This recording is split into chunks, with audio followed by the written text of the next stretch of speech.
Is that a known thing for fish? Golden Crispies? Golden Crispies if you're frying them up. Yeah.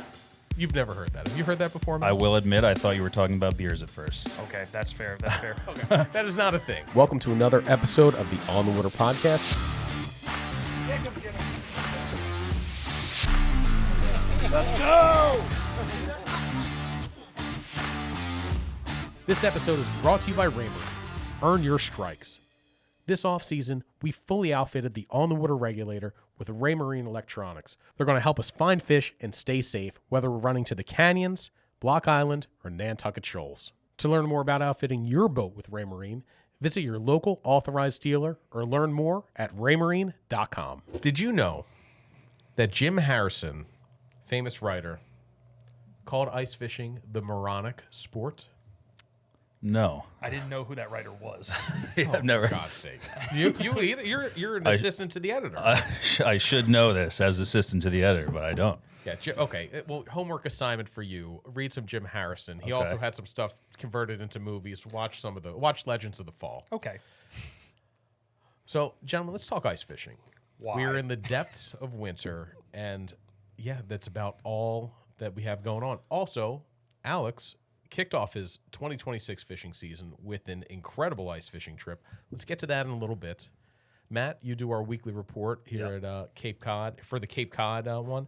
Has there been any local ice fishing yet this year? If there has, it went unnoticed because it was we got maybe 2 days of fishable ice, and I saw the ice fishing holes and stuff that were punched through the ice on some of the local ponds, but 2 days later, we got another warm front came through and kind of melted everything off. And since then, some of the really small wooded ponds have had skim ice in the corners and stuff like that. But a lot of these large, deep kettle ponds we have on Cape Cod have been wide open. So we're on the border, I would say, of the guaranteed ice fishing season and you're probably not going to get an ice fishing season. If you can picture like a winter storm forecast map and you have there's the snow, then there's the rain. We're in like the wintry mix band and that like pink band where you don't know year to year if you're going to get safe ice. And last year we did. We had about a week and a half of it. But because of Cape Cod being the way it's situated, juts out into the ocean, our temperatures are more moderate through the winter. You go an hour west and you're going to pretty much have guaranteed safe ice. for sure. And again, here's the disclaimer you always have to say when there's no safe ice, but which is true. You have to be constantly vigilant. And anytime you look at it, what's the minimum safe ice? And they'll say that, well, there's technically no safe ice, but I wouldn't venture out on anything less than 4 inches is the amount. They have a graph that some states put out where 4 inches, you have a single ice fisherman, 6 inches, get an ATV out there. What's it, 12 inches for a car? Yeah, and I don't know that I'll ever be comfortable enough to drive a vehicle onto the ice. Absolutely not. Leave that to the northern Vermonters and stuff. I'm good on that. Yeah, you'll never take one. Although there's pictures from back in the day. I'm talking black and white photos from Cape Cod, from Falmouth Harbor, of trucks on the ice in Falmouth Harbor. Really? Supposedly they would catch smelt through the ice there. This is maybe 100 years ago. Yeah, that seems like a you and Matt activity. That is something we would do to get through the winter. Local smelt fishing in the harbor. So Matt, you're from Long Island, so you probably don't have too much of an ice fishing past, right? No. I mean, I joined people. I've had my parents, I should say, I've had a house in Vermont since I was about 10 years old. So I've joined people ice fishing when I was growing up. I never really took part in setting the traps and all that kind of stuff. And then I kind of revisited it for the first time a few years ago with Scott Geisler, our friend up in Maine. And the reason I was smirking was because you were talking about no ice is safe ice. And within moments of stepping on, actually, I didn't even get onto the ice. My first step onto the ice with Scott, I plummeted right through. And, I'm a bigger guy, so I was like, well, Scott made it on, no problem. And you showed up about an hour later, and I told you, stay away from the area that I went onto the ice. And you had apparently received warning already from the guys that were on shore, like, careful, somebody went through today. I pulled into the parking lot, and I'm getting out and getting my gear on. The first thing guy does, he's like, pulls me aside, he's like, careful. Guy already went through today. I'm like, I know who it was. Yeah, it was me. I know, he's fine. But that was, in terms of going through, Like, it could have been worse. You were right next to shore, but it wasn't. I'm not downplaying it because it was a sloping bank. was a and didn't, slope. like, part of you just scoot under the ice and you couldn't get back up? I went in, so I had my camera in one hand and a backpack loaded with ice fishing gear, my rod in another hand. And I went in, and Scott was like, you kind of got to, like, step and slide. And I was like, okay, gracefully step and slide. And I stepped and immediately went through. And with my, bibs and whatever else I had on, I was kind of buoyant. So I floated immediately. I didn't touch down at all. Kind of like scooted out. My legs kicked up underneath the ice. So I'm sitting there with, just kicking, treading water. Like an ice blanket. Yeah, kicking, treading water with both feet and keeping my camera and stuff dry. Scott's like, oh my God, I can't believe this just happened. Like, I'm so sorry. I'll bring extra clothes from home for you. I was like, no, I stayed overnight. I got extra clothes. So ran back to the car, switched into some warm gear that was not meant for ice fishing. So I was like, here we go, round 2. Let's see if this goes a little better. And I stayed dry the rest of the day, thank God. But it was thin enough ice that day that you could see through it like a window pane. That was December, first ice, black ice. And I do say that first black ice is thicker, not thicker, sturdier. So because there's no bubbles in it, as the winter goes on, bubbles get into it. You have things like muskrats and beavers swimming under the ice, and as they exhale, those bubbles it creates weak spots. One of the safest things if you're unsure of the ice to do, make sure you have a spud bar, walk out there, and then like, depending on how strong you are, if one whack goes through the ice, definitely don't go through it. If it's 2, think hard about it, and then if it takes more than 3 to get through, you're probably good to go. It's a good rule of thumb.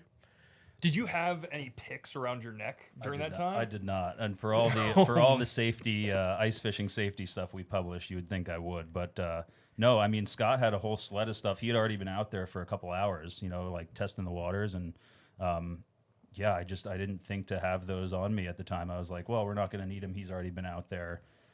So lesson learned, next time have ice picks ready. I mean, we were close enough to shore that I was able to just, grab a tree root and pull myself back up. But if that had happened in the middle of the pond, we probably would have been in for some trouble. Yeah. I don't want to get too bogged down in the ice fishing safety stuff, but it's worth mentioning, and that there is no such thing as safe. Every time we let one of that slide on like a fishing report, if somebody puts it in there, I get an email about it. So there's no safe ice. There's fishable ice, but there's not safe ice. Yeah. Alex, you spent your formative years in Florida, so ice fishing was probably not ever a thing for you until when? When was your first ice fishing trip? It definitely wasn't a thing for me. It wasn't even a thing for me when I lived in Connecticut from my teens into my early 20s. But I had the pleasure of working with a YouTuber named John B. And he bought a camp just north of Bangor, Maine, probably back in 2018, 2019. And again, young kid from Florida, haven't even touched ice. He's like, hey, we're going to go ice fishing in Maine. This is what I love to do. He grew up in the Midwest. And as I think we all know, the Midwesterners, they live and die by ice fishing. There's nothing better to do for them in the wintertime. They don't have hills. They don't have mountains. It's either sledding, actually like snowmobiles, or it's going out onto the ice with a bunch of beers. We sit here and we kind of dread the arrival of ice. And, man, you'll go to ICAST and talk to some of the guys from the Midwest in July, and they're like, can't wait for that ice season. I was like, get that. Like, no way, dude. It was but such they are so excited about it. It eats up. It's a quarter of their fishing season, if not more, a third of their fishing season. They've got fishable ice on their lakes out there. So it is so funny to see the excitement that comes with ice fishing. And it took me a long time to recognize it. I mean, it had to be a dozen trips on the ice to finally go, aha. Now I get it. Yeah. And that was a hard thing for me. It was a hard pill for me to swallow. I want to be on warm, sunny shores, casting a plug. I want to be sight fishing. But there's some sort of allure of ice fishing that it's hard to touch on.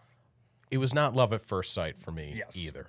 I was firmly, for years, firmly in the Jim Harrison camp of like, this is for morons and idiots, of like who want to go out there and watch the flags and sit there. And it was an acquired taste for me. And now, like, I look forward to our 5 days of ice fishing season here on the Cape. Lunch break ice. But no, I mean, to the point where I will travel to Maine to get some ice fishing in. And I think what kind of turned it around for me, the tip-up thing I didn't love until I had kids, until I could see it through their eyes when, like, oh, like, you're messing around on the ice, and the fishing is kind of a side quest to just being out there and outside and having a good time with the kids, grilling hot dogs and stuff like that.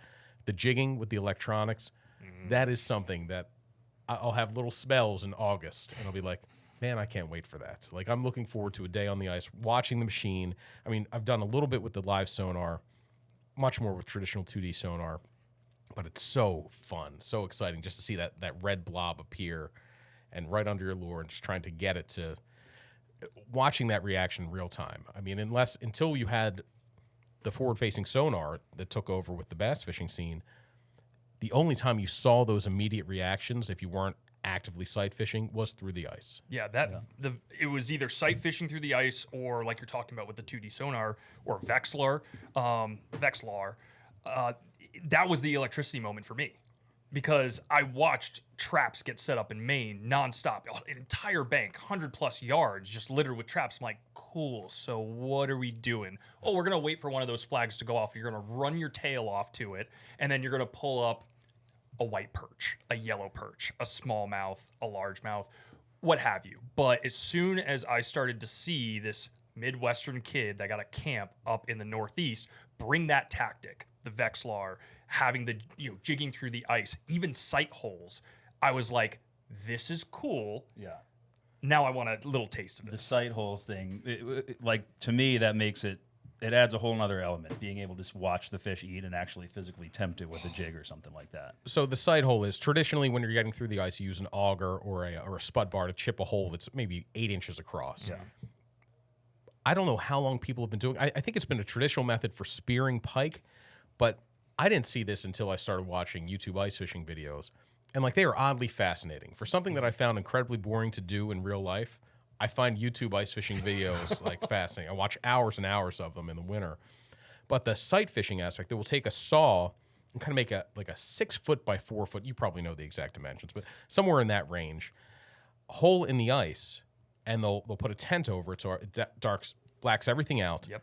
But the sun, enough light gets through the ice that it kind of makes the water underneath that hole glow. Yeah, highlights it. And you can watch, how deep have you done it? What? The deepest sight hole that we've made, maybe 9-10 feet. Okay, so beyond that, you kind of lose the visibility. It just depends on the water clarity, but let's be honest. In the wintertime, the water is crystal clear. Right. All your sediment is going to the bottom, and I don't know what that furthest reaching depth is for sight, but I mean, typically your predatory species, you're going to want to have some sort of contour line to see. And they're doing it mainly for trout, seems to be the main thing. I know when they spear pike through the ice, they'll put a decoy down there. That's a real traditional fishery in, I guess, the Midwest. I don't know if they do that in Maine. What's that? The decoys? The decoys, they're like, it's on a rod, and it's kind of like this, think of it like a flying fish, right? And they're just kind of jigging it up and down, and it kind of just glides back and forth. I've seen that, yes. And they've got this giant, like, trident spear where they're just eyeballs dead onto this decoy, and they're just waiting for a 40-inch pike to come through to spear it. And then the idea, it's so heavy, that spear, that when they throw it, it has to go through the pike and then jam into the bottom. Like, in order, it has to pin it against the bottom before it can actually penetrate it and get a good hold on it. It's the type of thing I would do once, I think. There's something out in, I think it's either Wisconsin or Minnesota, where there is this annual event that happens. It's for a single day. John was telling me about this as we explored sight holes, and he was like, have you seen this? And that's where that video kind of came through. But it is a very specific thing for a specific audience. I don't know if we're spearing or trident hunting pike. I don't even know if it's illegal in any of the states in the Northeast. Probably in Maine, where they want to get rid of the pike. Yes. But let me address a correction from a recent one before I talk about any regulations or anything in Maine. Somebody called me out for saying that the lake trout in Sebago, I called them invasive. I said no one knows how they got there. Apparently, they do know how they got there. The state knows how they got there because the state introduced them in the 1970s to create an additional fishing opportunity. And then they kind of ran amok in there. Interesting. So, it's not the only example of a state introducing a fish that then became a big problem. One of the other famous ones, more relevant to striped bass fishermen, is blue catfish. And those were introduced in Virginia when the striper population was kind of taking a nosedive in the 70s.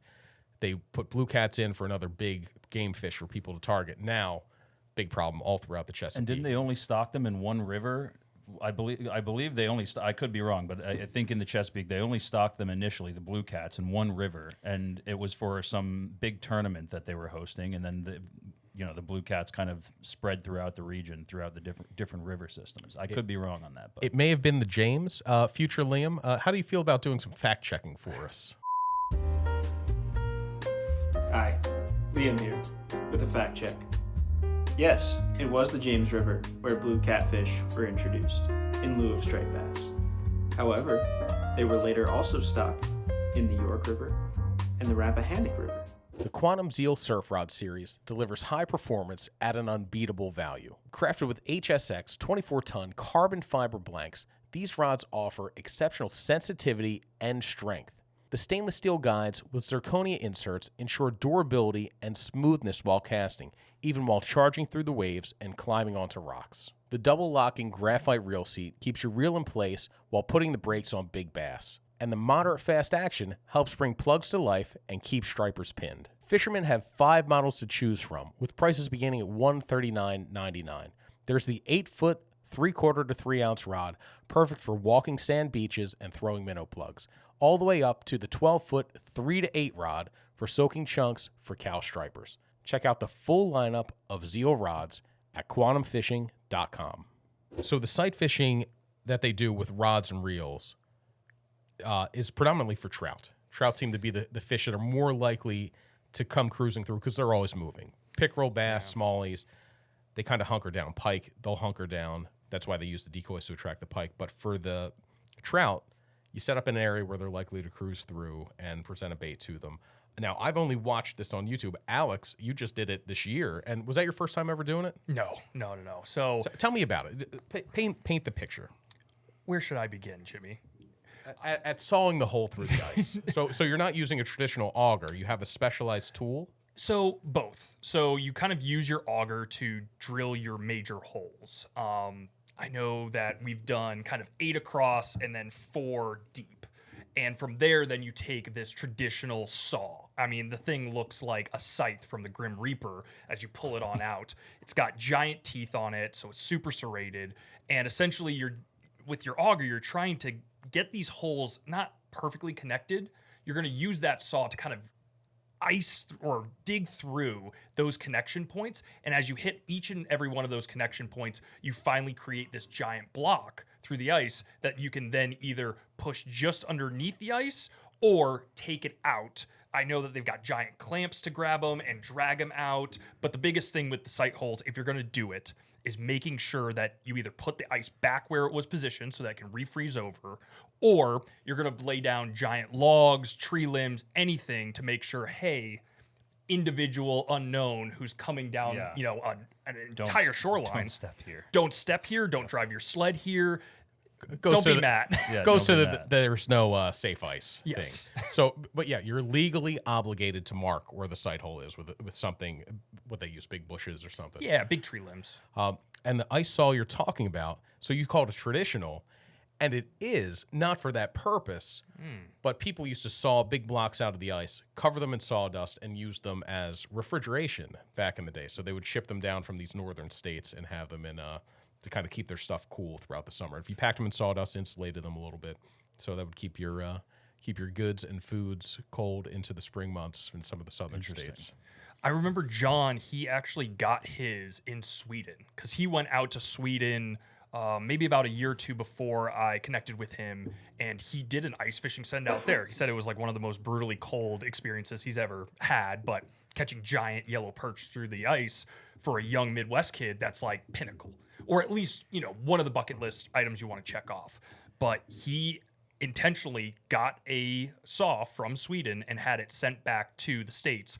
And again, that is a bad to the bone device for ice fishing. That's probably the only Swedish ice saw in the U.S. And you saw that in action? Oh, yeah. On this past trip? Yeah, so what we did was, we identified a shoreline that we felt was going to hold what we really wanted, which was big brook trout. And this was on a famous famous fishing lake in Maine, Moosehead. Yes. Yeah, so Moosehead has kind of opening week for your brook trout. There's a couple areas that you cannot fish, complete no-go zones. That being Lily Bay, for example. And we made sure that we stayed away, but there are certain things that you want to look for that are ideal shorelines for these fish. Once we identified, what that topography looked like, just by drilling auger holes and then kind of peering through the ice as much as you could, withstand. But you kind of start to see what these fish really like. What kind of bottom were you looking for? So you're looking for really small pebbles. I'm talking gravel. Yeah, very gravelly pebbles meeting kind of a silty bottom. So some sort of transition. And if you could get the trifecta, that being like laydowns, wood, you're in a really, really strong spot. So once we kind of identified this topography, we were able to be a little bit more active with the way that we approach the sight holes. We're starting to fish it. We're seeing fish on live scope, on our 2D sonars, and we're noticing that this is a really productive area. And so once we identified that, then you start to drill your sight hole. That gives you the cleanest, clearest feedback of this is going to be a spot where you're going to see fish coming on through. And when you're using, jigging setups, you're using rattle baits, you're using spoons, even smelt for a lot of the Mainers up, local Mainers, you're going to go ahead and have people just even sight fish with live bait. Just as a quick aside, the greatest live bait shops I've ever encountered have been in the state of Maine. I believe it. You go up there. I mean, we have our bait shops here around Cape Cod, and if you want shiners, there's like one size, and you don't get to choose. Maybe they'll have jumbos and regulars. Yeah. You go to Maine, and the shiners are divided into 5 or 6 different sizes. There's suckers. There's shiners up to 9 inches if you want to look for pike. And man, like what I would do with a bait shop like that down here, I would spend a small fortune in giant shiners, but I would probably have a 9-pound largemouth bass to my credit by now. And typically they're kind of offshoots of family homes. Yes. Like one of my favorite bait shops that was just outside of Bangor, we would be driving down a residential road and, you literally just pull right up next to a home. And it's some little shed that's sitting on the side of the road, says live bait, come here. It's got like 20 tanks going. Painted on hardwood, it says live bait in big red paint. And they're very specific about, at least like those small mom and pop, little setups. You're basically paying without, like you're putting cash in an envelope. It's an honor system. Yeah, it's an honor system that kind of speaks to who the Maine locals are. They trust you. You're not going in there and taking too much. That honor system is something that's so unique to Maine, I believe, from what I've seen. Yeah, I had it wasn't an honor system situation, but sometimes you get a relationship with tackle shops. You're going to get there after they close. You call, they'll leave the eels out for you. Come settle up the next day. The best privileges I ever had at a tackle shop was I was allowed to go scoop my own eels for a while until we had an eel disaster, and I kicked over the bucket, and dude, they scattered to all corners of the room. I was back there for a half hour digging eels out of like their storage thing, and that was it. The next time I went and asked for eels, I reached for the net. He goes, "I'll get them for you." I'm not surprised. That sounds like a Jimmy Fee thing to do. Oh, there's eels in every corner of my garage. There's mummies. I find them, into the depths of winter. So, but those bait shops, they lead to using a lot of live bait. And the one thing that I think you recognized, as well as you're probably recognizing up here, is it is a very trap heavy region.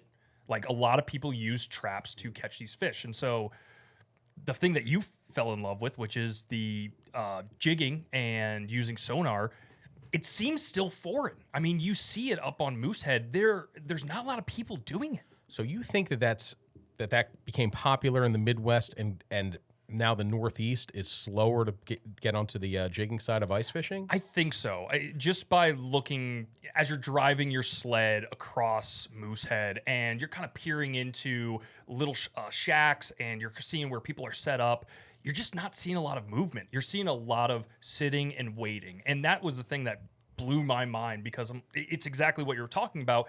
It feels moronic. If I could relate this to kind of offshore fishing, the ice fishing, I would say that the tip-ups, setting the tip-ups and traps is like trolling, and then the jigging with the live sonar or the just regular sonar, that's like the running and gunning. Yes. So that's the jigging and popping, is the moving around, you're hunting down the bite. First, I'm going to set out this spread, and I'm going to let the fish come to me. Now, I know there's arts to everything. You've got to select where you're going to set these traps. I just did not. I couldn't get too excited about it until I went out there and truly embraced, like, it's not about the fishing, that side of it. It's about getting out there with a bunch of buddies. It's a social event more than it's a fishing event. And then with the jigging and the electronics, that is, you're there to catch fish. You're not there to drink beers and grill brats and maybe pull a pike or a pickerel through the ice. You're there to get whatever the target of the day is. It's very active. It's very on the ground.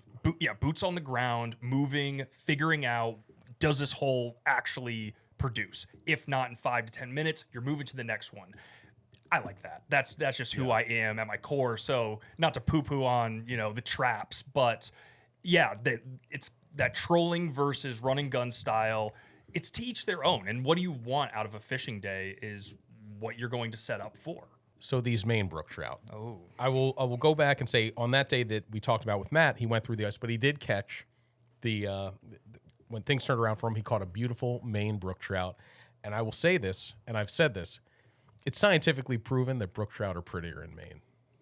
They're just colored up. I think, I was going to say there's definitely some truth to that. Like the coloration on their fins, the blue and red dots that they don. It's like there's just something much prettier about them. Granted, we're usually catching stocked brook trout. We are, and they're hatchery raised, and so obviously we're going to think they're more beautiful. But I think anywhere that there's native brook trout, they're just naturally going to be more aesthetically pleasing to the eye. They are. I've caught a couple wild brook trout here on the Cape. In fact, I caught one last spring in one of our ponds, and where we bass fish, and it just found its way there from a river. Could have been a salter, but probably not. Salters are the brook trout that spend a little of their time in saltwater. Actually, they spend the winters in saltwater feeding and growing, and then the rest of the year they spend in the little streams. Unique thing you have here in southeastern Massachusetts. I know they have sea runs up in Maine and some other places, but these are specifically landlocked native brook trout. The one you caught, Scott did say, I think there was a stocked pond. It might have been. So that may not have been a native one or a wild one. But Moosehead, as far as I know, they are all... I don't know if they've stocked brook trout there. We might need another Liam fact check. Moosehead Lake is full of native brook trout. This one's almost done. It's a naturally reoccurring location, and it's one of the only places that I know of that you have trout that actually spawn in these, giant lakes, and they're glacier lakes. These fish have been around for longer than we know of, and it is their home. And there's something cool to be said to go to the place where that fish has been around for ages. Yeah. And you're able to interact with that fish in its natural habitat. Yeah, you're dipping your toes into like a historic fishery. Yeah. Yeah. And just the stories that you hear from all the Maine locals. It's like, oh yes, pulled up a 6-pounder the other day. You're seeking that, and you know that it's there, and yet it doesn't feel like it's within your grasp until you figure it out.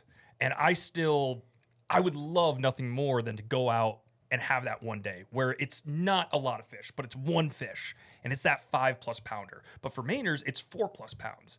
But to see those 6+ pounders and the 7+ pounders, I honestly didn't know until your trip. I didn't think that was still a possibility in Maine. So there's a lot of the cold water fisheries in Maine, landlocked salmon and brook trout. They face a lot of threats, and 2 of them are northern pike. Let's say 3 of them. Northern pike are one, muskies are another, smallmouth bass are another. There are great pike and smallmouth fisheries and a great muskie fishery in Maine, but it's come at the expense of some of these much more rare cold water species. So I thought we had I thought the days of going to Maine, like, was it Fly Rod Crosby was one of the first fishing guides, first Maine guides. She was a woman. People would take the train up to fish with her and go, I want to say Rangeley Lakes was where she used to guide, and bring home stringers of 3 to 5 pound brook trout. I thought those days were over. I thought if you wanted a 5-pound brook trout to see one, a wild one, you had to go to Canada. But yeah, go to Labrador. I think one of the I don't know if you've seen this, but again, I'm not much of a reader. I'm more of a video guy, film, so on and so forth. But there is a couple and a YouTube group called Tight Loops. And one of my favorite films of all time is it's called Big Land. And so these guys went ahead and grabbed some canoes and went on a exploratory mission into the northern reaches of Labrador. They have brook trout in their backyard. They've gone down the Allagash River system and have caught brook trout, but not to the size and the caliber that the old stories and the old locals would tell.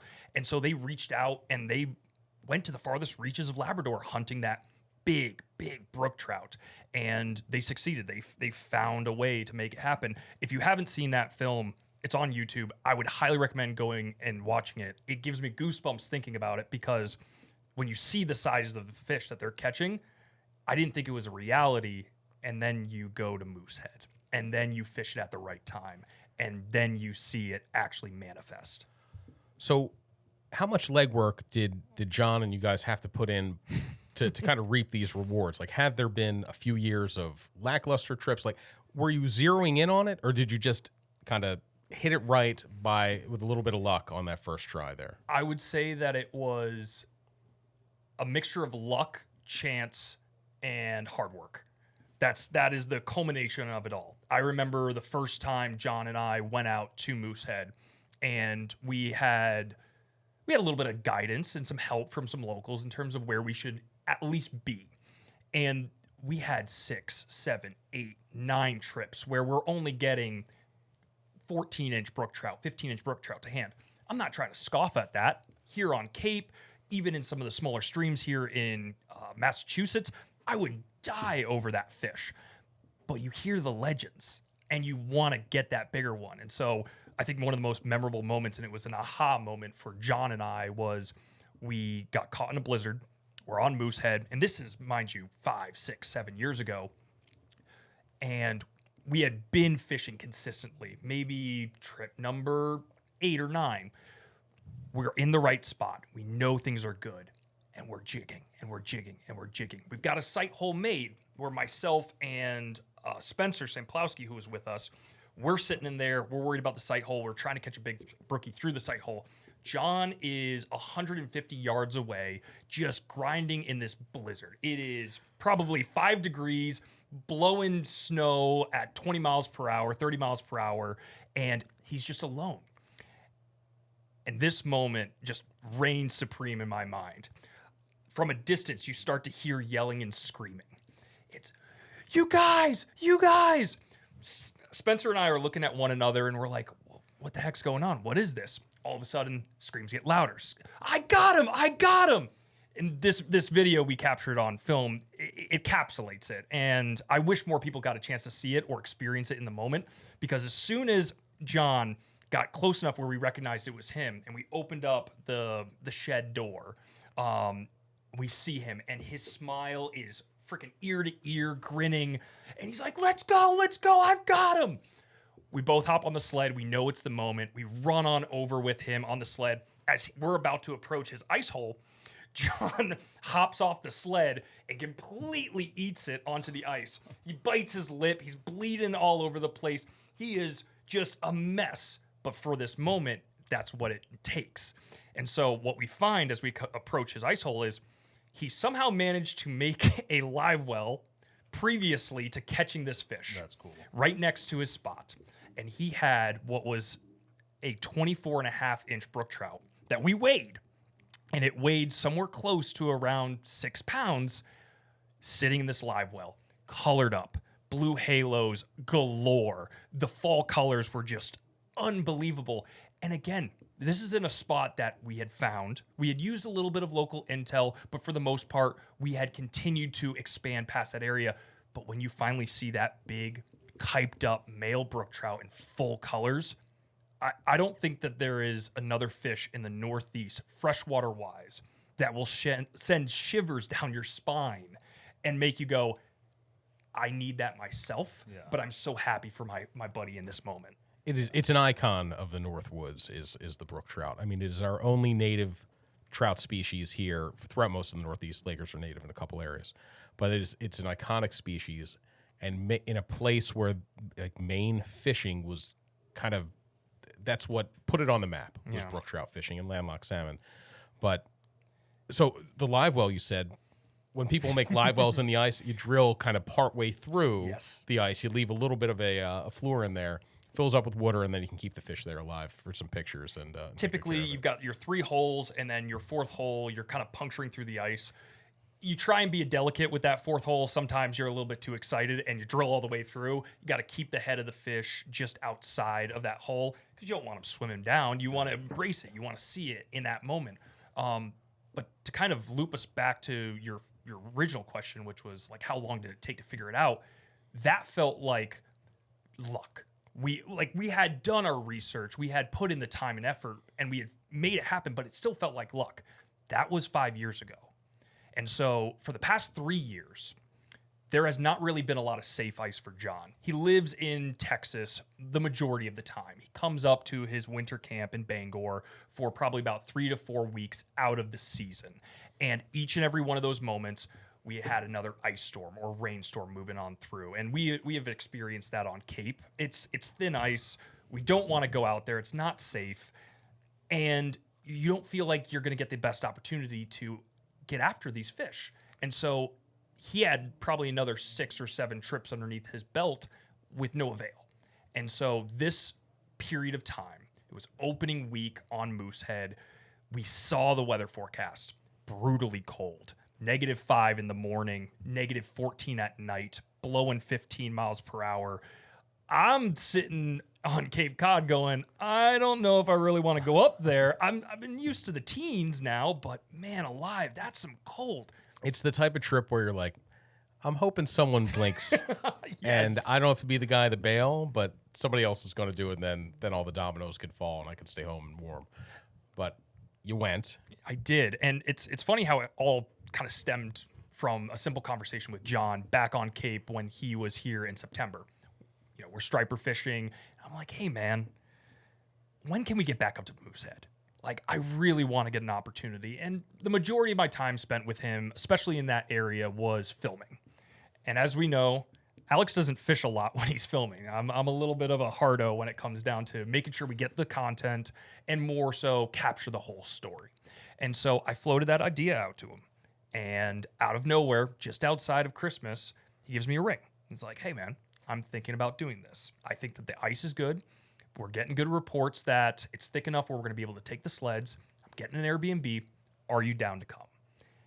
Of course I'm going to come. And I'm in a group chat with Liam and Jimmy, and we're going back and forth with one another. Who's going to catch the first fish of the new year? Who's going to get their hands on a fish? And Jimmy, of course, you know, finds his way to a local kettle pond, and he goes. Yeah, but I didn't catch. I struck out on my. This was the first year in like 5 years on my New Year's Day fishing trip after the polar bear plunge that I did not catch a fish. Did you?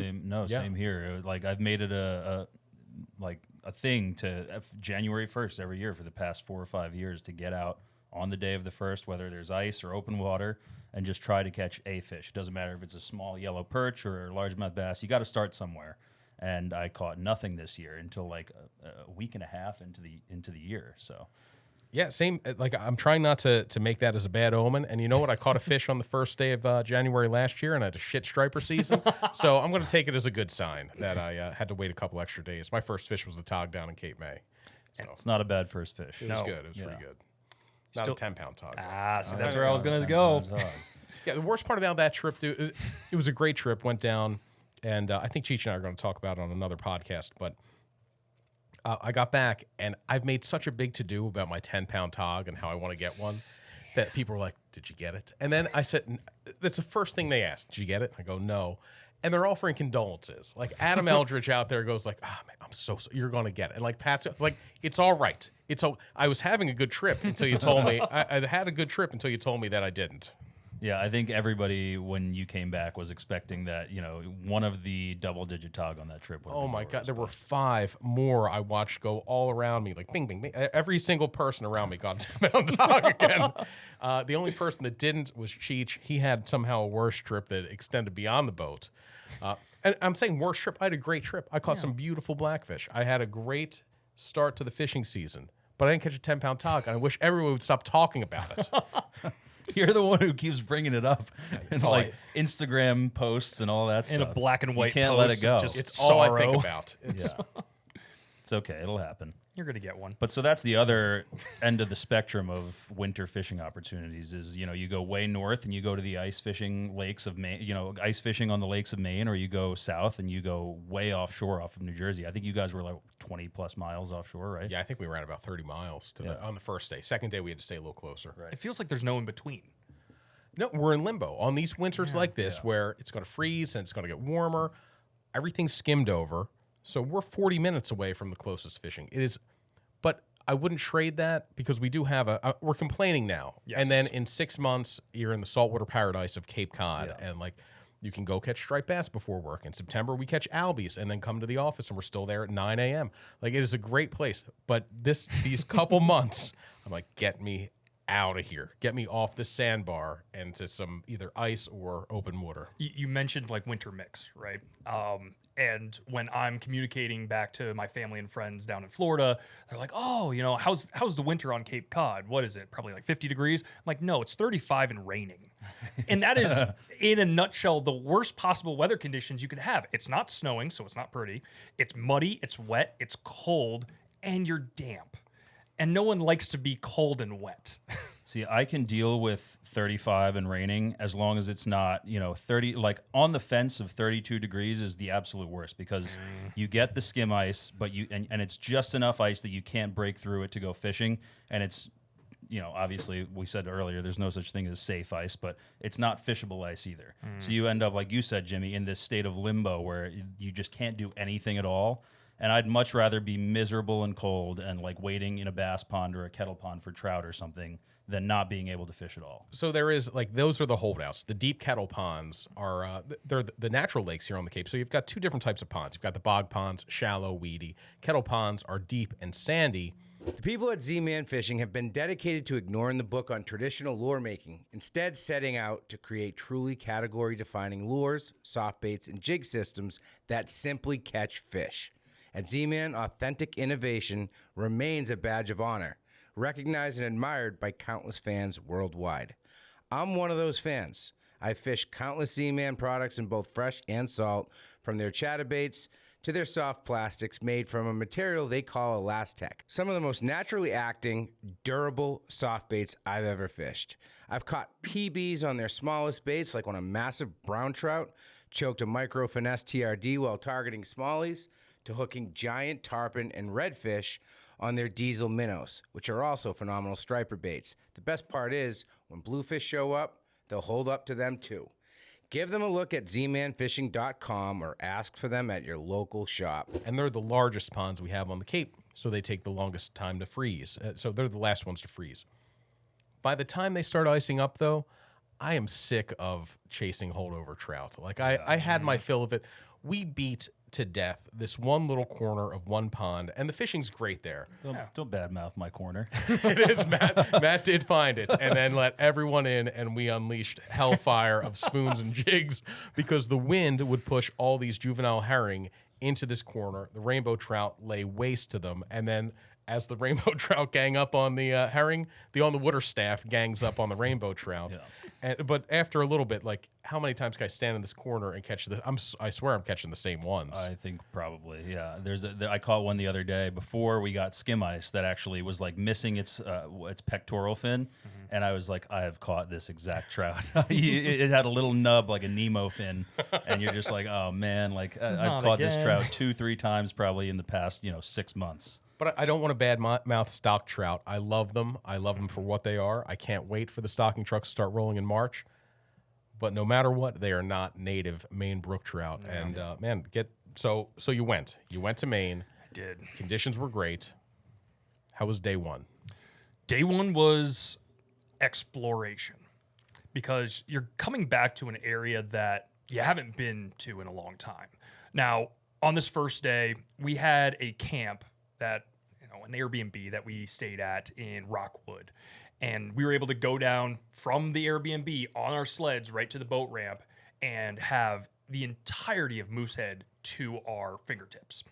Granted, we didn't know how safe the ice was. We had heard reports that there was probably about 6 to 8 inches of ice on New Year's Eve. And this was about January 4th, January 5th. It had been cold. We knew that there was ice growth probably an inch a night or 2 inches per night. Is that how fast it'll build up? That's what at least John and I discussed while we were sitting having beers on the night of night one. But yeah, no, it's supposedly when you're in the low teens, if not single digits, you're growing ice about an inch to almost 2 inches per night or per day. And we figured we were safe enough. And so we cut across the lake, started picking around certain spots, and just wanted to find common ground. We had a local. We had a friend of ours. His name is Connor Sorois, but he is from kind of the Belgrade region. More of a bass guy, right? More of a bass guy, and he loves to ice fish, but Moosehead's not his native land. Like, that's not his spot, nor is it a spot that he goes to consistently. So we were kind of piggybacking off of him to try and figure out where to go. And we spent the majority of that day drilling holes through the ice, not catching a single thing. Connor did line his shoreline that he was working with a few traps, and he spent a lot of his time jigging through the ice with a Vexilar as well. We did find fish in this first spot. Connor was able to have some smell on some of these traps, lure in some 19 to 20 inch female brook trout, right? They're not going to be the colored up, bucks. That Respectable fish, though, nonetheless. Unbelievable. You see that thing come through the ice. It's got that silvery tone, but still the color pop is incredible. Connor was able to figure out, like, hey, there are fish here. You do got to find them. It's a little bit tougher, though. And so our first day was 8 hours of just nothing. John, myself, Jaron, and John's camera guy, Asher, we didn't find anything. Of course, the moment that Connor's like, hey guys, I do got to run. I got to get back. I got to go to work, the next day. We decided to explore a little bit. And so we took the knowledge that John and I had acquired over, those 2 years that I spent with him up on the ice in Moosehead, and we started to pick around, looking on Navionics, looking for structure, and looking for different coves that might produce the right bottom that we know that we're looking for. And we went all around Moosehead, Eastern Shore, Western Shore, whatever we could find, and we stumbled into a cove. It's about an hour before sunset, and all of a sudden, John is like, I've got one. I've got one on the screen. So he's using a Garmin live scope at the time, and he's starting to see these fish come in from about 40 feet away, and they slide. I don't know if you've looked at a brook trout through live scope. This was my first time actually locked into live scope looking at these fish, but they slide like snakes on the bottom, and they're cruising. And you just watch this little colored up hump slowly working towards your bait. And it's like, okay, we're in the right area. We know something's here. So they're in big schools, right? So no. So No, what we individual fish? It was individual fish. Interesting. And what we were finding was it wasn't like, 4 or 5 at a time all congregating on one thing or one spot. It was you would have one slide in, and then maybe 2 minutes later you'd have another mark come in from a different zone because you're using your live scope and you're turning and you're looking around and you're trying to see, another mark from, that 20, 30, 40 feet away. But once you start to see them, there's feedback. And that's anything in fishing. As soon as you start to get feedback, that's when you're like, okay, let's keep doing this. Let's keep drilling holes. And so we spent 30 minutes popping more holes. Of course, I see John in one area. I'm going to go in a completely opposite direction. I don't want to be on top of him. I want to explore and find my own fish. And I moved further and further away from him. And of course, the moment that happens, boom, I'm on. He's got a big fish. We're running across the ice. Boots are slipping, trying to get to him just to help out however we can. I mean, whether that be drilling that live well in the moment so that he doesn't have to worry about it, whether that be getting the live scope unit and the sonar out of the hole for him, anything to help. Running, trying to get to him. All of a sudden, I watch him go, no! Hands on the face, literally just storming off in a completely different direction, just complete disbelief. So John actually saw this fish, and he saw it through the hole. And having seen him catch and land and witness that 24.5-inch brook trout, he's like, that might have been 25 and some change. That might have been my biggest brook trout ever. The fact that we were able to figure that out on that first day and see it, we were hooked. We were immediately like, okay, we're in the right spot. What's the next move? So we start drilling in the opposite direction of where I was going. And all of a sudden, boom, John hooks one. Again, not as big, but pulls it through the hole. 19.5, 20-inch male brook trout in full fall colors or spawning colors, lit up. I mean, every single time I see one, it's the most impactful thing in my memory. And what makes it even more, kind of makes the colors pop even more, is seeing them against that white backdrop. You know, you It's catch like it a on canvas. Exactly. I mean, it's just like a painting. It is unbelievable. But he pulls up that first one. We had drilled the live well for him so we could make sure that fish was taken care of, and you know we weren't going to harass it. At this time, we're filming a YouTube video, so we're trying to be as cautious as possible to make sure that this fish lives and gets to go ahead and do what we want it to do, which is spawn, which is the most important thing possible. We want to see these native species continue to grow. And so as soon as he hoisted that one up, I'm like, okay, I feel it. Like, we're in the right spot. He got one more that first day. So we ended up with 2 fish around that 19 to 20-inch range in that first day.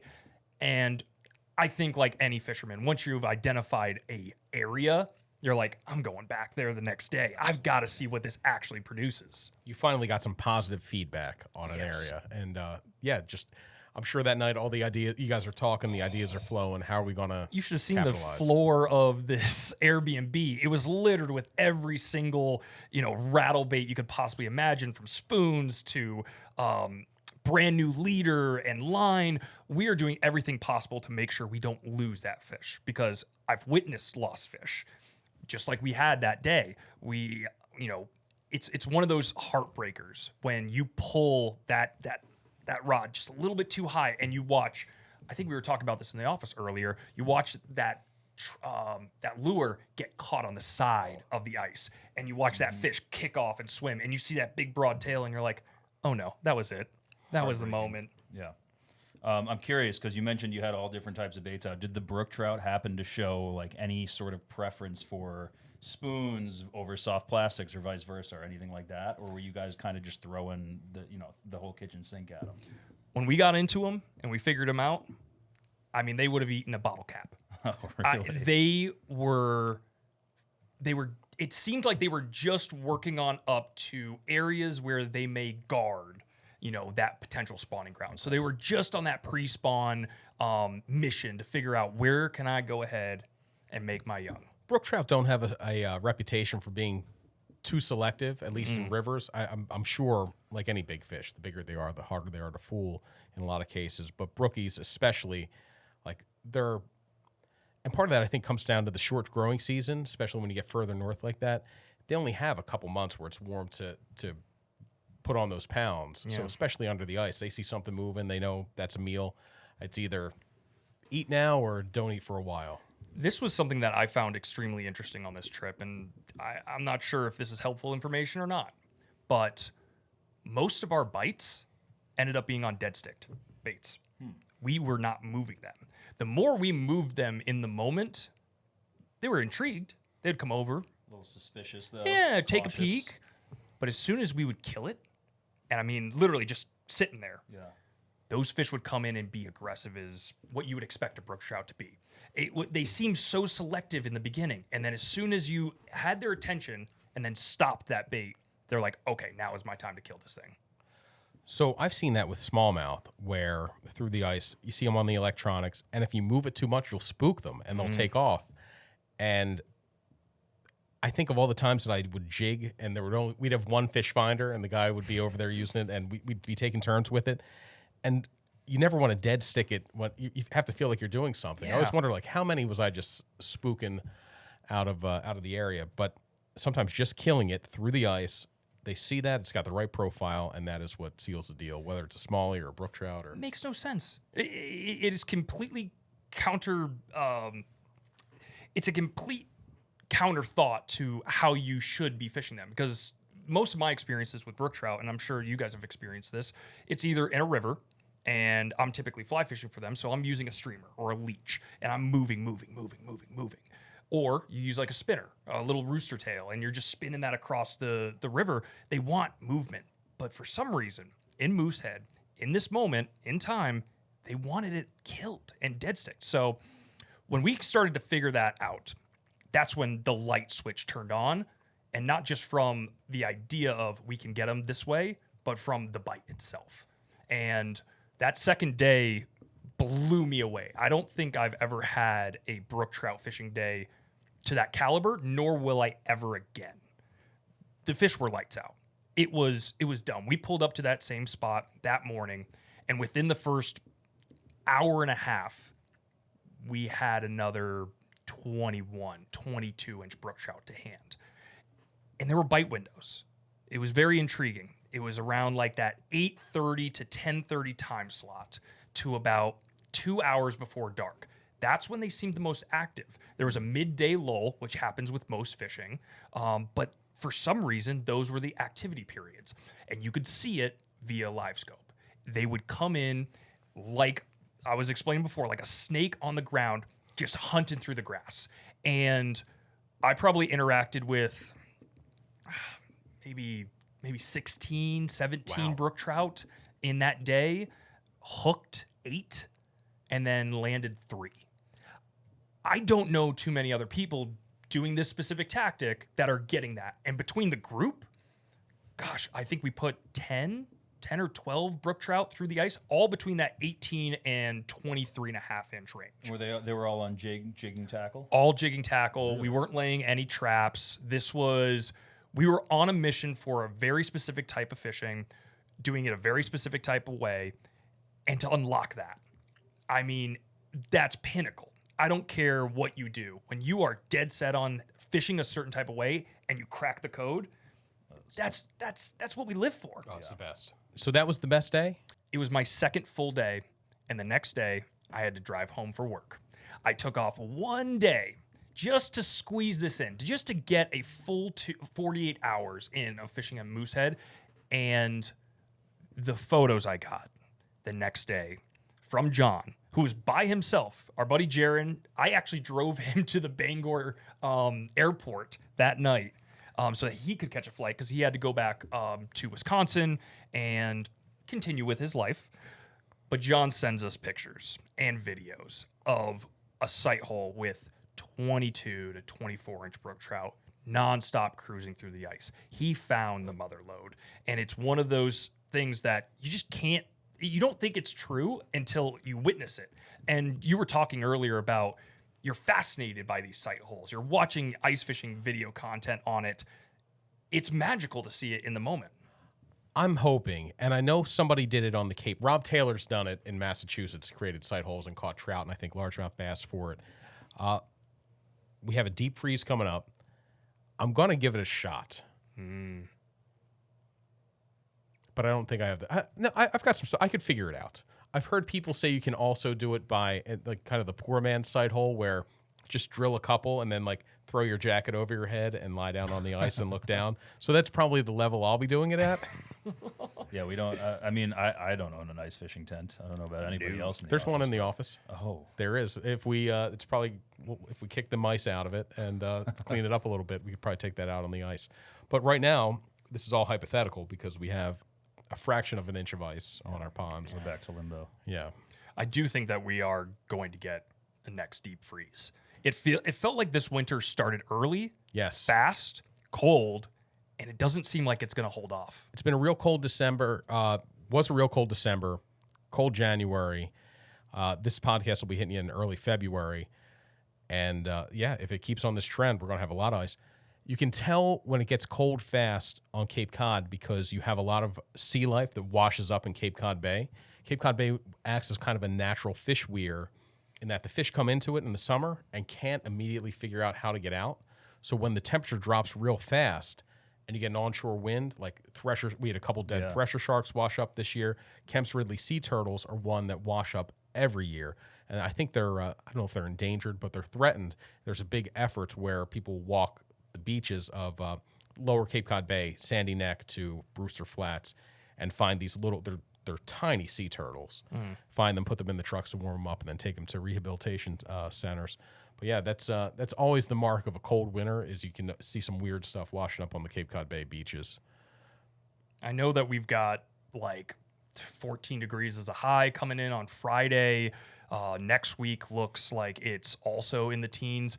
I can only imagine that ice is not only going to be theoretically safe, but the opportunity is here.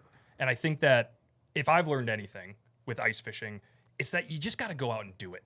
And I like we were saying beforehand, whether you're setting traps for the kids or you're going out with just a jigging rod and a small little spoon, a small rattle bait, even a worm, just go out and try it. Like, we don't have much going on right now here in purgatory, or limbo as you called it. How did the brook trout fight? Was it good? Like, would they take line? What was it like? So they're squirrely. They're really squirrely. You know, you hook them and they have such subtle mouths. Anytime you fight a trout, you know one head shake is going to throw your lure or your hook, and you're going to lose that opportunity at the fish. So they're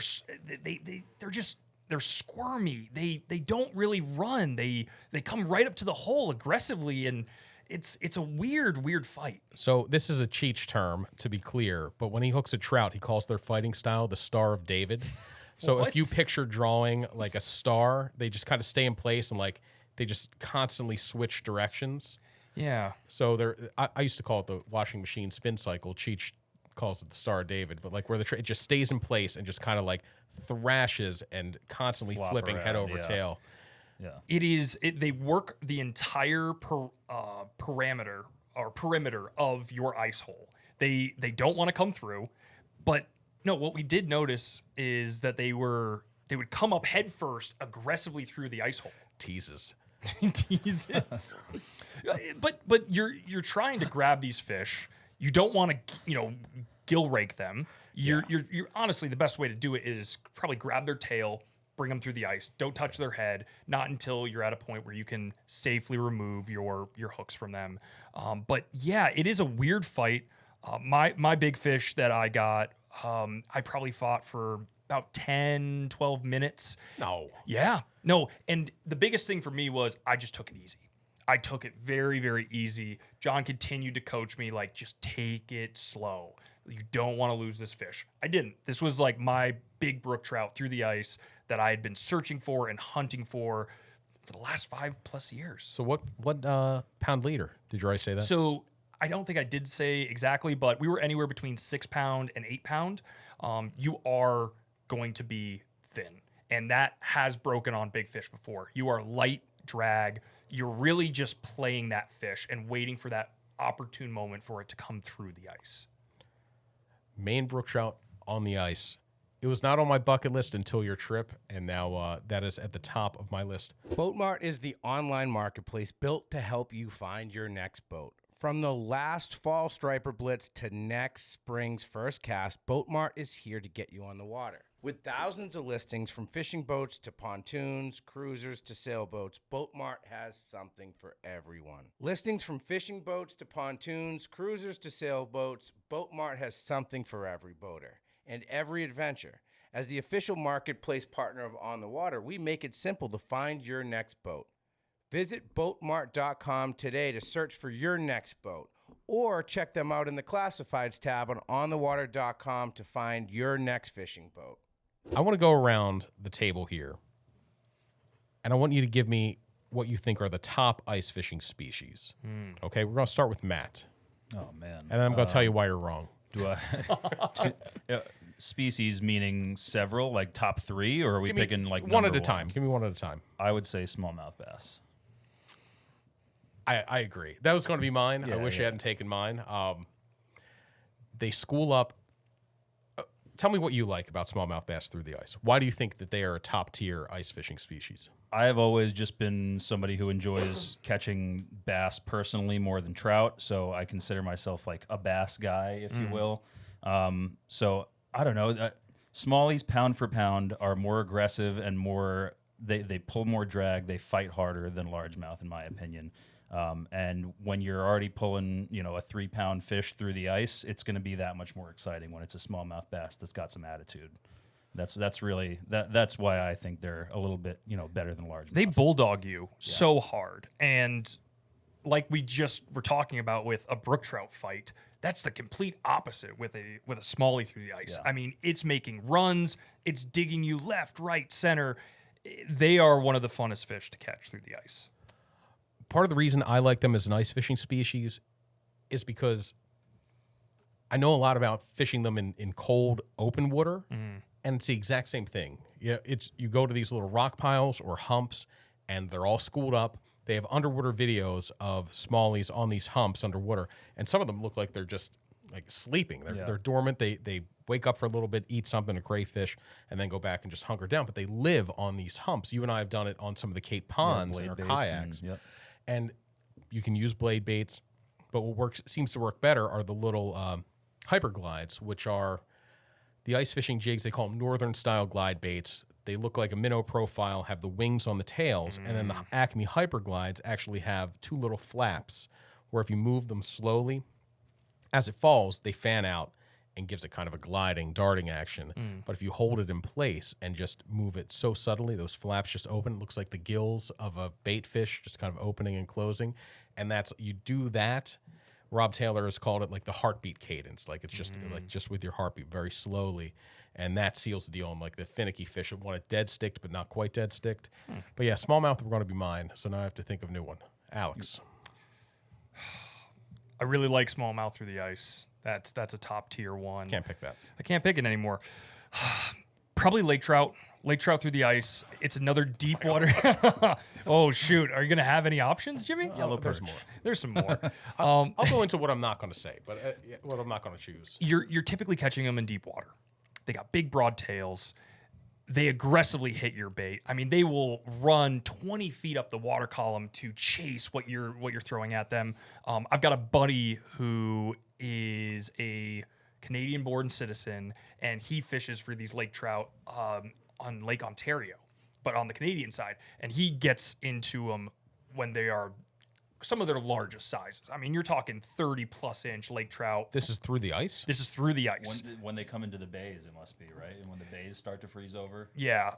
This is just an Instagram friend that we've always met at ICAST, and it's funny because I'll see his content pop up, and I'm like, holy shit, dude. You're catching some giant fish through the ice.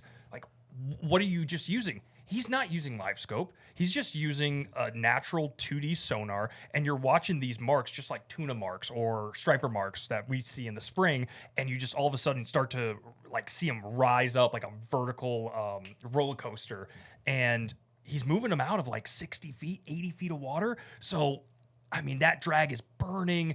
They are big, big fish, and I don't care if you're catching little dinky lake trout up to that size caliber. It's a really fun fish to catch through the ice, and yeah, now I'm really intrigued to see what Jimmy's got underneath his belt. Yeah, those are my main two, and I don't have a deep roster of ice fishing species under my belt. But just to say about lake trout, the first one I ever caught was on Lake George. We're on 100 feet of water, and it shows up on the screen. And the guy I was fishing with, Cody, he's a guide now. He does some guiding, light tackle tricks, he does some guiding and light tackle trips in Connecticut. He said, pull it away from it as fast as you can. He said, if you just sit there and try to jig it like you would a smallmouth or some other species, it's going to get bored and lose interest. You have to rip it away. So I'm reeling as fast as I can, my little tiny size 500 spinning reel. And this thing came out from 90. We were over 100 feet. Fish showed up at 10. I am reeling as fast as I can to the surface, and it finally intercepted it at 30 feet. So it followed it 60 feet up to crash it. And it wasn't a big one, but, probably a 20-inch lake trout, but fun fight on the ice gear.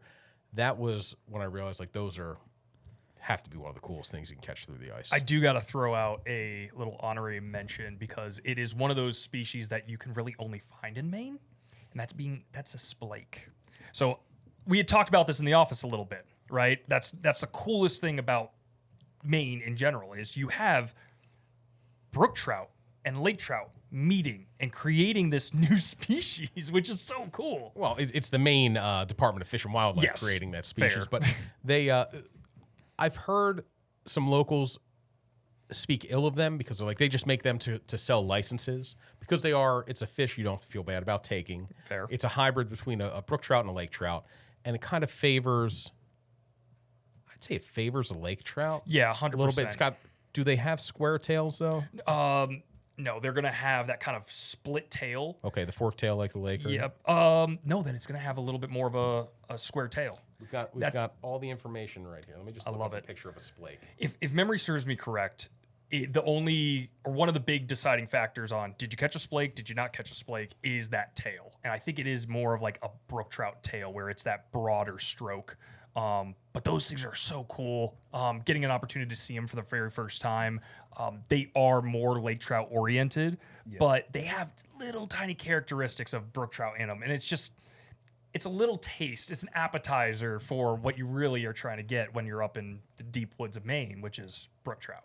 The hybrid trout are always kind of a little bonus, like a little box to check. I've never caught a splake. Tiger trout are very cool. We stock them here in Cape Cod. They stock them all over Massachusetts. They're very neat. That's a combination of a brook trout and a brown trout. Yes. Is a tiger. And then the other one, the other like bonus trout they would stock were the palominos or the golden rainbow trout. And I think that was just a genetic variant. I don't think that's a hybrid of any kind. They're a unique fish, but I don't know if I really want to catch one out in the wild. Oh, you absolutely do. Okay, because you will be the coolest guy at opening trout day if you get to walk off with a palomino trout on A your string. highlighter trout? I did it once. Banana and, trout. Yeah. people were cheering me on in the parking lot, and I threw that in there, and I took it home. My mom made me eat it, and it was horrible.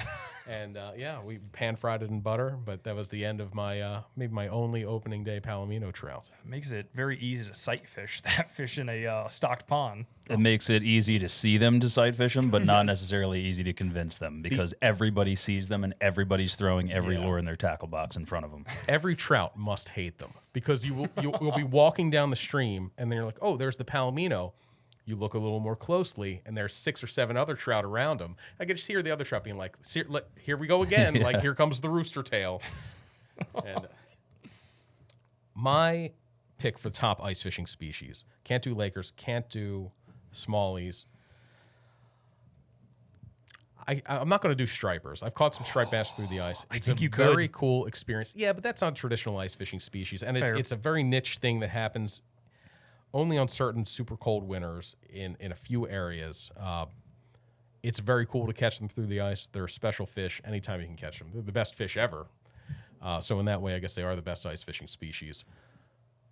I'm not going to say pike. I don't love the pike fishing because it's so tip-up oriented. And that's just not my favorite way to ice fish. Also, we have one pike lake here on the Cape, and I think there are almost more rumor than reality there. Somebody did catch a 40-incher last winter, right around mid-February, actually. Really? Yeah, Sportsport in Hyannis posted a photo of it. It was a 40-inch northern pike. It was caught through the ice. On a big sucker? I don't know. I wish I knew the details. I'm sure if I called the folks over at Sportsport, they'd be happy to tell us. The guys who are serious about the pike fishing, like that, half of that whole pursuit is getting good bait. Yeah. There are guys that will set up, they will have their own bait ponds, like they'll find a little vernal pool out in the woods, not a vernal pool, like a permanent one out in the woods, and they will seed it with shiners and go out and feed them throughout the season so they have a steady supply of 7 to 9 inch shiners. I haven't caught a real big one. That's probably my biggest pike through the ice is maybe 32 inches, 33 inches, so I haven't gotten a big one. And maybe that would turn things around for me. But it's still not jigging. Yeah. I can tell you things I would like to catch. There's just if we left right now, in 11 hours, we could be at Sanguinet Ford in Quebec, where they fish 400-foot depths for halibut, 2 different species of cod, Arctic cod and Greenland cod, and then Acadian redfish, which seems like that's what you're going to almost definitely catch Through on the the ice? Acadian redfish through the ice. Whoa. Yeah. Yeah, there it is. There's your next trip with John. All right, bring Jim along maybe. Huh? Maybe bring Jim on this one. Jim, come on. Let's go. Arcadian redfish? So Acadian redfish, this is the second episode in a row now we're talking about Acadian redfish. They're a tiny little sea perch. Matt hates them. Yeah, I do. They are delicious, but they're spiky, and you get a tiny fillet off them about that size. Oh. They are the consolation prize of ground fishing here in the Northeast. Like if you go out for the last trip Matt and I did on a party boat, went out for big pollock. There had been 20-pound pollock around. Those vanished, and all that was left were 9-inch Acadian redfish. But the goal would be to catch the halibut through the ice. Yeah, of course. Yeah, the goal is the halibut, but you want to go, if you're going to drive 11 hours and sit on the ice, and it's mostly being that part of Quebec, like most people are only speaking French. Do you speak French? No. Should have said oui oui. I was going to say parlez-vous français, but the answer is no. That's something that I would love to do, and that's road trip distance from here. When I first heard about that, I'm like, that's a flight away. But no, it's an 11-hour, because I've mapped it out on days when I don't feel like doing any work here. I just do Google Map directions, different places. The other one would be Alaska for the sheafish through the ice. They do that on saltwater ice, and those are the Ikanu, or I've heard them called like tarpon of the north. And those are just giant whitefish, 40 inches that they get through the ice, through saltwater ice there. Wild. But locally, I don't know. Maybe largemouth.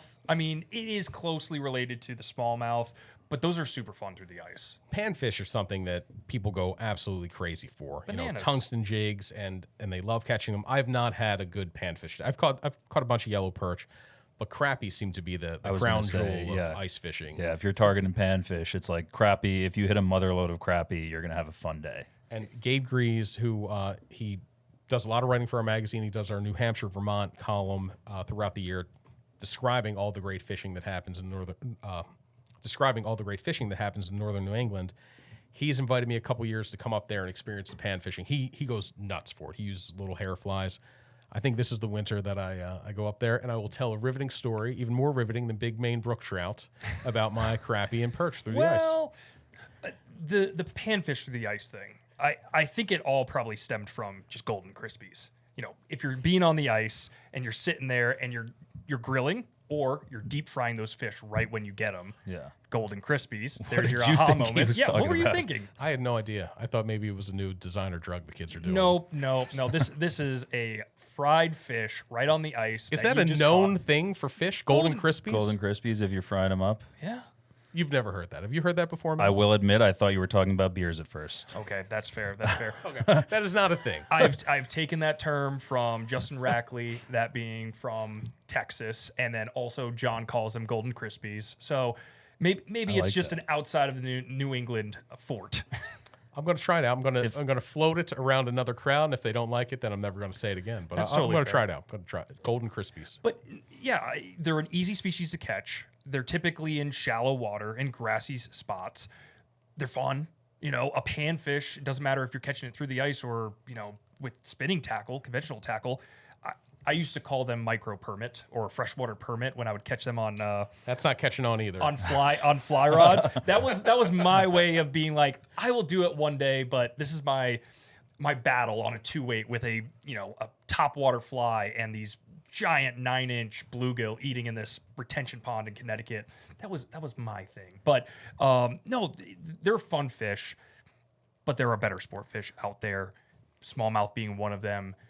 Honestly, I do think that the stripers through the ice is unbelievable. I Jimmy. will say That's pretty neat. one thing that we kind of, I guess, overlooked, but you mentioned perch through the ice, and we're talking about panfish, would be white perch through the ice. I have not done that, but I'm declaring white perch as mine. yeah, there you go.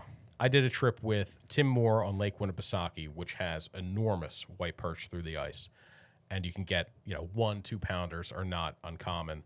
It's a huge. They are a lot of fun.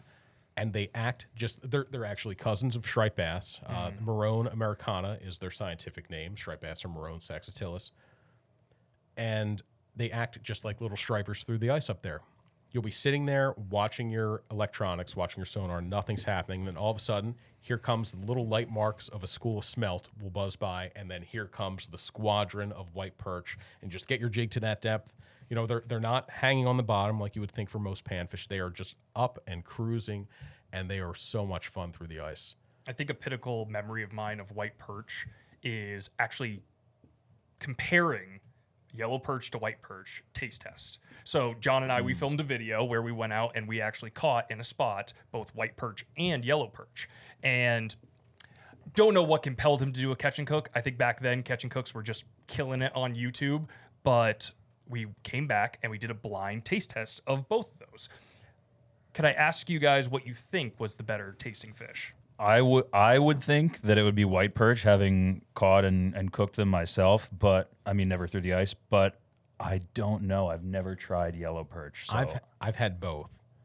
I've eaten yellow perch, and it tasted like the pond it came from. It was muddy. I've had white perch a couple times.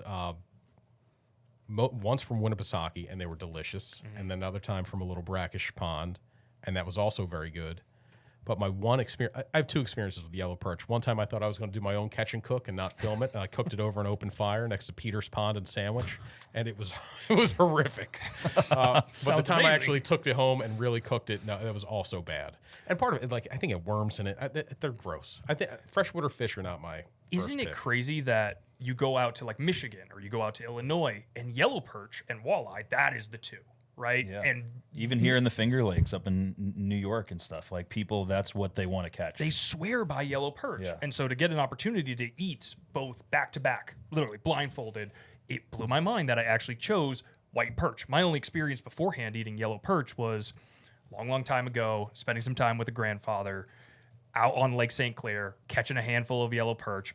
Pinnacle life moment and memory for me, coming back with the stringer, having all the white perch and a couple of walleye on the wall and be like, oh, this is good. But you taste the freshwater, like you said. Yeah. You taste where that you caught them. For some reason, those white perch, they are clean. That's a fresh white fillet, and you can really have any flavor you want and desire on that fish. So white perch won the taste test. It did. I'm not surprised. I feel like that's just knowing how they act, and you mentioned it, the way that they'll follow around schools of bait fish. Like they're much more, I don't know what the right word is, like pelagic in a way than yellow perch schools, which seem to kind of hunker down around grass beds and weeds, and maybe they're grubbing on little aquatic insects and stuff, whereas white perch are chasing down other bait fish, and it's just like a little bit of a higher quality meat. No research or anything behind that. So You are what you eat.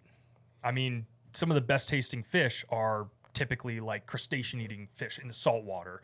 But yeah, no, moving around, cleaner water, you're not so much in the weeds and the dirt. I completely think that's probably it.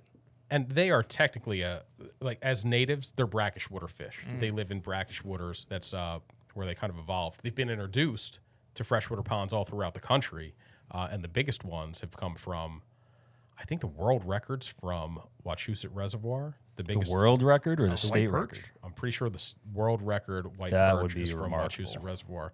Liam, we have time for one more fact check before this is over. You are correct, James. The IGFA world record white perch was 3 pounds 8 ounces, caught in Wachusett Reservoir on October 16th, 2016.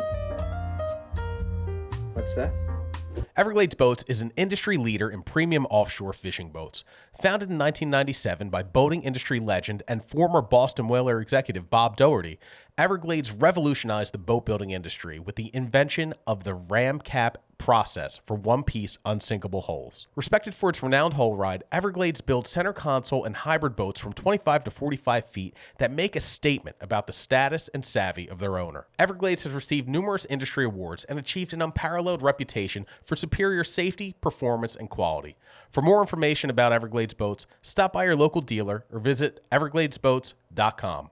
Everglades Boats, built for beyond. And he's checked the fact. Speaking of white perch, and we talked about striped bass, have you guys ever seen a wiper? I have. I've seen them on video. And I unapologetically called them wipers until I got here, and Kevin goes, that's a gross name. That is a term that a lot of people down in like Texas use. And that whole introduction of striped bass to freshwater reservoirs and lakes down there, and those fish coming together, they are weird looking fish. So a wiper, if you're not familiar, is another hybrid. We talked about splake, we talked about tiger trout. A wiper is a hybrid between a white bass, or silver bass as they call them up in upstate New York, and a striped bass. And the combined fish it approaches the size of a striped bass, gets a little bit bigger, but has the body shape of a white bass. And then even though they both have unbroken stripes, for whatever reason, when you hybridize them, the stripes are all broken. I mean, noticeably broken. Every year, a number of the striped bass you catch have some broken stripes. These are all modeled to the point where that is a clear indicator of it being a hybrid striped bass. I used to catch them in a pond in New Jersey. It was a pay lake called Ballers Pond. And I don't know if anybody listens to this would remember, it was in South Jersey, and you'd pay like $10 for the day. And it was basically, I don't know if it was an old mining pit, but it was about the size of the Walmart parking lot here in town. Oh, that's small. Just a big bowl, and he had some floating docks set up all around it, and he just dumped the biggest of the big fish in there. He had catfish up to 20 pounds. He would dump in largemouth bass up to 9 pounds, and he would just sit there and he'd feed them dog food every night. I'm sure it was specialized fish pellets, but I would buy dog food and bring it there and use for bait for all these fish.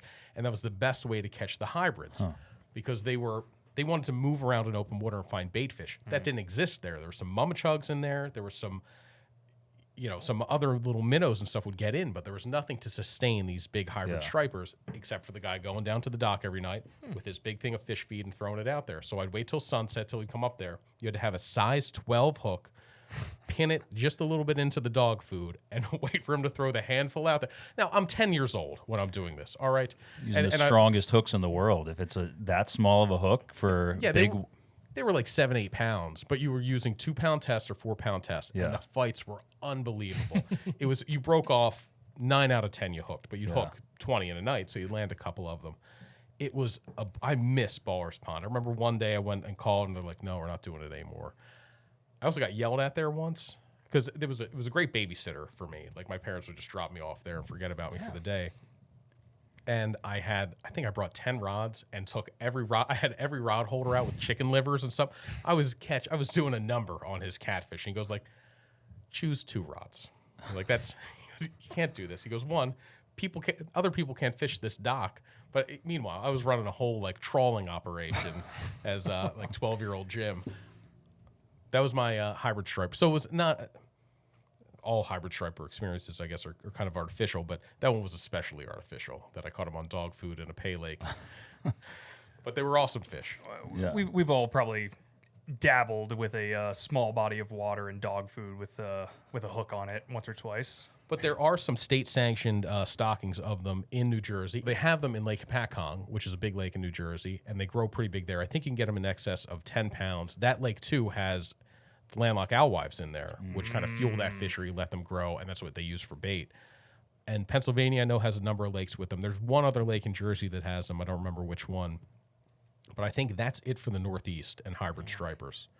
But they're a cool fish, worth doing. I would like to get back to Lake Hopatcong and give it a shot for one someday. It's an awesome lake. Yeah, very cool. I've interacted with them in open water, but knowing that they are in the Northeast. I mean, you're talking about New Jersey. We're talking about ice in places that probably don't get as much thick ice as we typically do. But with this season, it'd be really interesting to kind of see what you could do with a wiper through the ice. I like that, how you brought it right back to ice fishing. Look at that full circle. Well, that's it for this one. And I think I need to get you up to Maine. I will take that, yeah. I think I need to get you up to Maine. Yeah, I'll bring my water. I'll bring my water wings next time. And ice picks. Definitely. Because there's no safe ice.